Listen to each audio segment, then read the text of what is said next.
Hello guys, for today's video guys, magluto tag okra tempura. So ana, pag human ako hugas sa okra, ako nang gi-slice.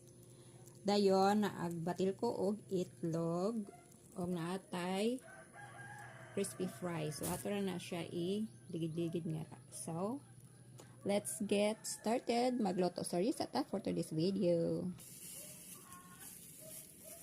Ilob-lob nato sa itlog. Then after is ilublob nato sa crispy fry. Ayan. Easy lang.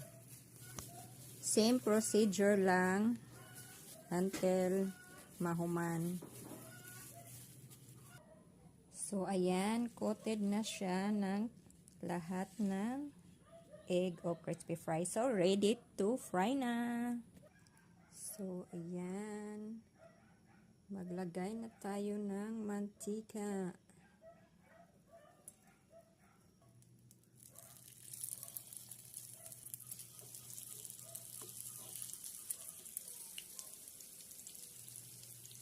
Lalatoon lang na nimo siya og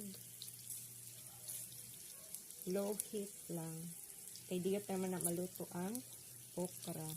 Sa una kay nakahimo na ko ani napato si mama, and then karon napon ko nakaruto og otro. Waton lang na maluto dayon. Ibali after diyot ra kayo maluto no.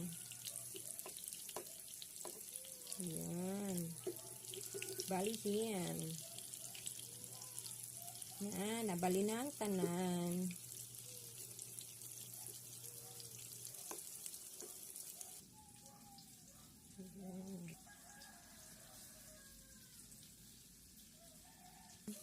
Mali siya ang second batch. So, ang akong gihimo diri is unom lang ka siya ka okra din gi-slice. So, nahin mo na siya 12 pieces. So, mali siya ang second batch na ikaunom.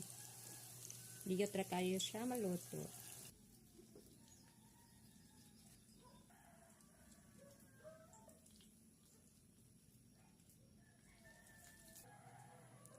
So ayan na, naluto na tanan ang atong okra tempura ug salamat kayo sa naghatag ani sa okra. God bless.